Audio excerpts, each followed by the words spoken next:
far can you go in America if you supposedly have diplomatic immunity? Well, one Qatari man who owns very, very exotic vehicles spoke to police after his cars were used in a street race. And apparently he's saying that, hey, he doesn't have to face any type of prosecution for what's about to happen in the video we're going to show you because he has diplomatic immunity. Now, how bad was this street race that took place in Beverly Hills? Take a look.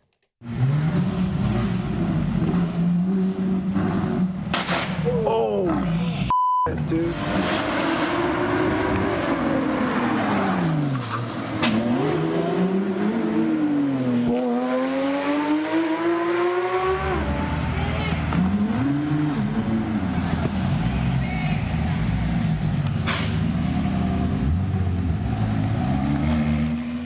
So the two cars you saw there were a Porsche and a Ferrari. Some are estimating that the Ferrari costs as much as $5 million. Others are saying that it's only $1.5 million. Either way, they're both extremely expensive vehicles. But nonetheless, that happened, and there was a journalist there who was filming the entire thing. And the journalist was not happy about it because there were neighbors there that were scared. As you can see, they're running through stop signs. They sideswiped, or at least it appears that they sideswiped that Nissan. And here's what the journalist, Jacob Rogers, says of this entire situation. Apparently, the man who owns those vehicles told him verbatim, "I could have you killed and get away with it." I told him the press is allowed to be here on the sidewalk on a public street. He said, "Fuck America," and threw a cigarette at me. Oh. A neighbor that was in the area said the kids were terrified and the neighbors were out, and this woman was screaming because her husband was almost got run over.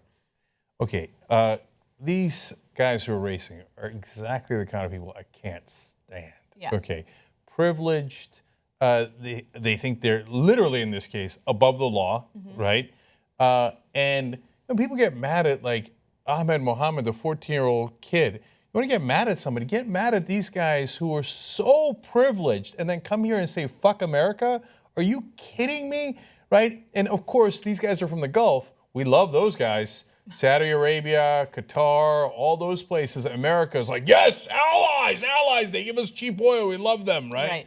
So now, the funny thing is, I was jogging in that exact neighborhood almost at that time, okay? So it's super coincidence. Of course, I don't live there, right? But we live in LA, so sometimes I like to go on scenic jogs. So sometimes I'll jog by the water, and then sometimes I'll jog in Beverly Hills in that exact spot. And total random coincidence, someone almost ran me over. It wasn't these guys, and I don't think it was a rich Qatari with a Ferrari. It was a kid who also ran almost that same exact stop sign because he was like this, texting on the phone as he was going through a stop sign. So there's a lot of dangerous people on the road. And mistakes are one thing. It's another thing when you go, yeah. So what, right? When you act as if you're above the law. So right now, the State Department is looking into this to figure out whether or not this guy has diplomatic immunity. We don't know what his identity is. The police aren't releasing his identity. The only thing we know is he's not facing any charges at the moment, right?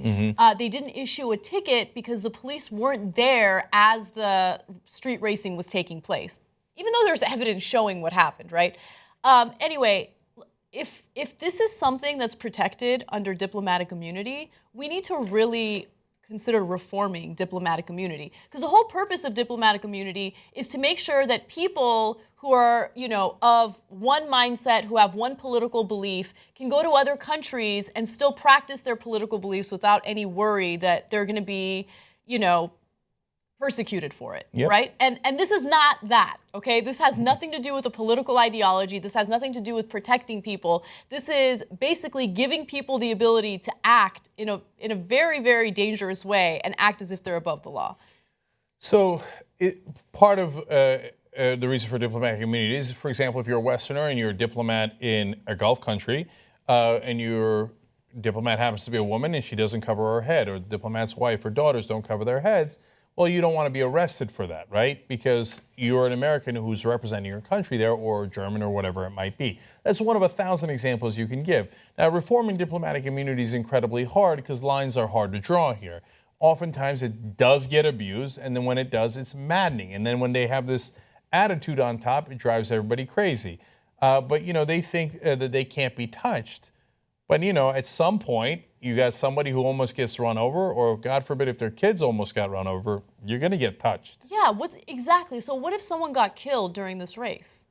Right? I mean, it could have very well happened, especially when you consider that they had complete disregard for the stop signs. No, I can't. I'm trying to bottle it up. I hate these guys. Yeah. Because you know what would happen if they killed a kid who was walking across the street there as they're going 100 miles an hour in a suburban street? They'd have just gone home. They're probably right. They probably do have diplomatic immunity. They would have gone home and probably laughed it off because they're rich and they don't care. I mean, you think our rich are bad here, the bankers, etc. You know, there's elitist, privileged, wealthy who didn't earn their money at all across the world. Okay, especially in the Gulf states where they didn't do anything. They just happened to be sitting on a mountain of oil, and their kids and their grandkids and their great-grandkids ride around in $1.5 million cars. The only good news out of this was apparently that guy fucked up his Ferrari.